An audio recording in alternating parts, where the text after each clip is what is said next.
ये क्या है और बड़ा गहरा है। आप इसको जरा कंसिडर कीजिएगा कि आप एम लक्ष्मीकांत वगैरह पढ़ते हैं और इस टर्म को आप खोजिएगा। ऐसा नहीं कि टर्म आज का है।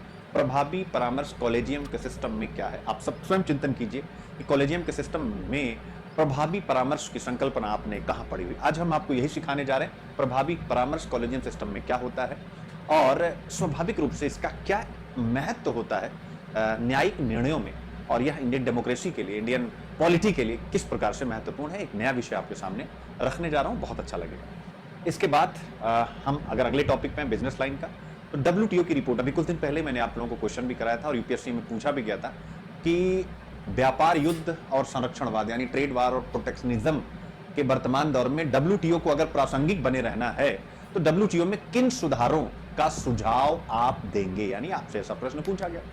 आज आपके सामने आ गया, WTO ने स्वयं कुछ बातें कही हैं उसी प्रोटेक्शनिज्म, उसी संरक्षणवाद के बारे में। तो 2024 की WTO की जो रिपोर्ट हमारे सामने है वह विश्व व्यापार में संरक्षणवाद को नोट कर रही है कि भाई संरक्षणवाद है, प्रोटेक्शनिज्म है। अब आप कहेंगे सर प्रोटेक्शनिज्म है, चलिए ये तो हो गया WTO GS पेपर 2 IR की यूनिट, अंतिम जो है महत्वपूर्ण अंतरराष्ट्रीय संस्थाएं हो गया WTO। मेरे बच्चे उसने जो बात कही वो बड़ी गजब की, वो GS पेपर 1 गरीबी एवं विकासात्मक विषय, जनसंख्या से संबंधित विषय, प्रोसेस ऑफ डिप्रीविएशन का जो प्रश्न है, ऐसे बहुत से प्रश्न जहां पर गरीब और वंचित वर्गों की बात होगी उसमें ये रिपोर्ट 100% कनेक्ट होगी, क्योंकि इस रिपोर्ट की समरी है कि संरक्षणवाद के कारण समावेशी विकास में बाधा पड़ती है। ये WTO ने अपनी रिपोर्ट में कंक्लूड किया कि अगर संरक्षणवाद है यानी कि विभिन्न देश tariff and non tariff measures के द्वारा, प्रशुल्क और गैर प्रशुल्क उपायों के द्वारा संरक्षणवाद की नीति अपना रहे हैं, तो यह समावेशी विकास और वंचितों यानी ऑब्वियस वंचित वर्ग के सामने एक संकट है। गजब का टॉपिक है, इसी से आज की शुरुआत करने जा रहा हूं। मैंने भी पढ़ा तो एकदम एक बार ना हल्का घूस बमूं यार, क्या ही आज बच्चों को मैं सिखाने का मौका मिल रहा है। तो ये GS पेपर 1, GS पेपर 2 गरीबी एवं भूख, सोशल जस्टिस में, प्लस GS पेपर 2 में ही जनसंख्या के अति संवेदनशील वर्गों के लिए जो कुछ भी गठित विधि तंत्र संस्थाएं, ये सारी चीजें हैं। इसके बाद GS पेपर 3 इंक्लूसिव ग्रोथ और उससे उत्पन्न होने वाले विषय, यह आपके सिलेबस का पार्ट है। तो बहुत बढ़िया है, बहुत अच्छी चर्चा हम करने जा रहे हैं। और सतत विकास लक्ष्य, अगर आपसे प्रश्न पूछता है सतत विकास लक्ष्यों को प्राप्त करने की दृष्टि से क्या बाधा है, तो आप प्रोटेक्शनिज्म का जिक्र करेंगे कि नहीं करेंगे। हाँ, सतत विकास लक्ष्य, जीरो हंगर, नो पॉवर्टी और रिड्यूस इनइक्वालिटी, 3 यानी असमानता को कम करे, 3 टारगेट है जो सीधे WTO की इस रिपोर्ट से घेरे में आ रहे हैं। कि हाँ भाई, WTO की ये रिपोर्ट कहती है कि अगर इसी प्रकार की स्थिति रहेगी प्रोटेक्शनिज्म की, तो ये 3 टारगेट उसके अचीव होने वाले नहीं। बड़ी अच्छी चर्चा, मजा आएगा। और फिर उसके बाद ऑब्वियस है visionary decision and so on, बहुत से ऐसे वगैरह कराऊंगा, तो बड़ा ही अच्छा टॉपिक है। इसके बाद एक टॉपिक और जिक्र करूंगा, युद्ध में आर्टिफिशियल इंटेलिजेंस का उपयोग बहुत होगा, इसलिए उसका एक रिस्पॉन्सिबल यूज यानी आर्टिफिशियल इंटेलिजेंस अब वॉर में कैसे रिस्पॉन्सिबल तरीके से यूज किया जाए, इसके बारे में भी एक चर्चा। तो अब चूंकि वॉर पर स्वाभाविक रूप से यूपीएससी का यह सीन नहीं है, यूपीएससी मिलिट्री पर और युद्ध पर प्रश्न नहीं पूछता, लेकिन फिर भी GS पेपर 3 में विज्ञान एवं प्रौद्योगिकी में जो भी डेवलपमेंट हो रहा है, पहली ही यूनिट है GS पेपर 3 की, उसका क्या इंपैक्ट होता है और किसी भी राष्ट्र के विकास एवं सुरक्षा में विज्ञान प्रौद्योगिकी सर्वोपचार है। पेनेशिया है साइंस एंड टेक्नोलॉजी, सिक्योरिटी में तो भाई आर्टिफिशियल इंटेलिजेंस अब युद्ध का एक नया पैरामीटर तय कर रहा है। इस पैरामीटर को कैसे संतुलित किया जाए, इस विषय पर एक बातचीत, तो निबंध के लिए टॉपिक महत्वपूर्ण हो जाएगा। और फिर इसके बाद हम आएंगे ज्योग्राफी की कुछ बड़ी अच्छी चर्चाएं आपके साथ करूंगा। और एक है आर्कटिक समुद्री बर्फ का लेवल बढ़ रहा है, ग्लोबल वार्मिंग हो रही है और उसके कारण से आर्कटिक का जो सी आइस है वो बढ़ रहा है, ठीक है ना। आर्कटिक समुद्री बर्फ के स्तर में परिवर्तन यानी ये ग्लोबल वार्मिंग हुआ, अब फिर इस बर्फ में गिरावट आ रही है।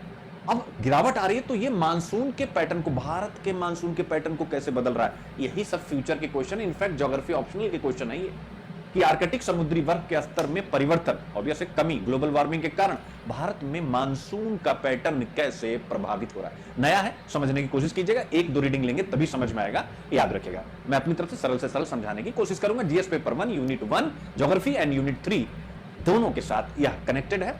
फिर इसके बाद हम लोग एक और टॉपिक पढ़ेंगे ज्योग्राफी का ही, अरब सागर में अनकॉमन जो साइक्लोन्स आते हैं, तो अरब सागर में चक्रवात कैसे आते हैं, इस विषय पर चर्चा। लेकिन यह चर्चा करते करते एक प्रश्न आया था ज्योग्राफी में, अगर आपको याद हो, कि भाई बंगाल की खाड़ी में अरब सागर के कंपेयर में चक्रवात ज्यादा क्यों आते हैं, इस प्रकार की चीजें आपसे पूछती हैं।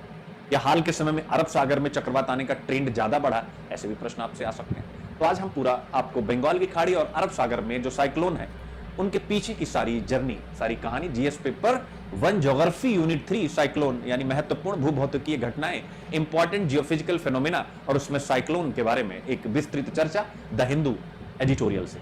फिर इसके बाद हम लोग पढ़ेंगे भारत में 2 टॉपिक आज हेल्थ पर कि हेल्थ की पॉलिसी को लेकर के क्या पैरालिसिस है और हेल्थ किस प्रकार से गरीबों से यानी हेल्थ फैसिलिटी किस प्रकार से गरीबों से दूर है।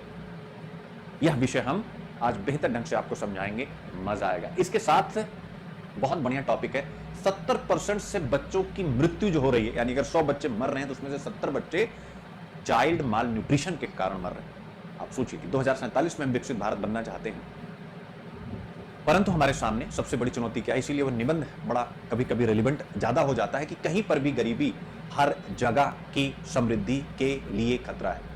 तो भाई कहीं पर भी गरीबी यानी भारत इस पैरामीटर पर गरीब है, तो ये हमारी समृद्धि के लिए खतरा है।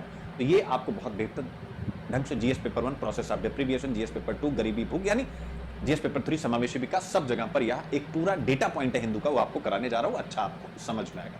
तो इसी प्रकार, और हाँ, आज का एक मेरा जो बड़ा फेवरेट टॉपिक आ गया है, क्योंकि मैं डेटा पर बहुत काम करता हूं, आप सब जान ही रहे हैं कि इकोनॉमिक सर्वे और नीति आयोग या सेकंड आरसी की 15 रिपोर्ट मैं पढ़ा चुका हूं यूट्यूब पे, तो मैं डेटा पर मुझे काम करना पसंद, चूंकि यूपीएससी की डिमांड है।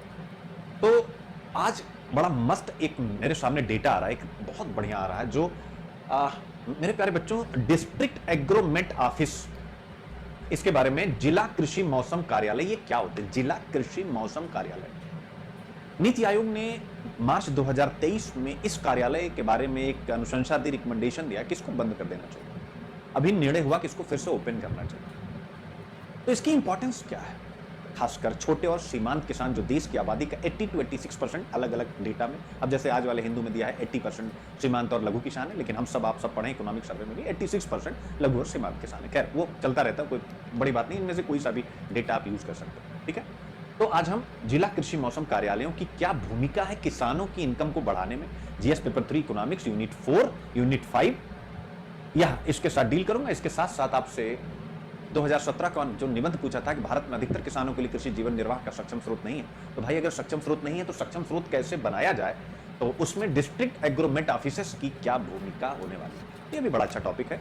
और ये एग्रीकल्चर ज्योग्राफी जीएस पेपर 1 में भी जा सकता है, यूनिट 2 में रिसोर्स में जो, और उसके साथ साथ ये आपका इकोनॉमिक्स में तो जा ही जा रहा है। तो ये सारी बातें हैं। इसके बाद प्रीलिम्स के लिए डाउन टू अर्थ का एनटीसीए के बारे में और बाघ अभ्यारण्यों के बारे में प्रीलिम्स के लिए बातचीत करेंगे। तो चलिए शुरू किया जाए आज की अपनी चर्चा, जो है काफी गहरी मेरे प्यारे बच्चों। इस सूचना के साथ कि आपकी मैगजीन रेडी हो चुकी है। मैंने 1 हफ्ते का कहा है, हर 1 हफ्ते का, तो पिछले हफ्ते का कंटेंट आपको मिलने वाला है। तो अब ये जो आपको कंटेंट में पढ़ा रहा हूं, आपको केवल सुनना, नोट्स नहीं बनाने हैं, मैं पहले ही कह रहा हूं, ध्यान समझिएगा, नोट्स नहीं बनाने आपको केवल सुनना है। अब मैं आपको पीडीएफ के रूप में एक खूबसूरत सी मैगजीन एग्जाम हॉल गाइड के नाम से दे रहा हूं, जिसमें अभी स्टार्टिंग में पेजेस ज्यादा हैं, धीरे धीरे हम उस पर R&D करके 1-2 महीने में और पेजेस कम लाएंगे। लेकिन अभी पेजेस कम इसलिए नहीं लाए जा रहे हैं क्योंकि उसमें मॉडल आंसर हैं, उसमें PYQs के आंसर हैं, तो इस वजह से वो फाइल बड़ी हो रही है।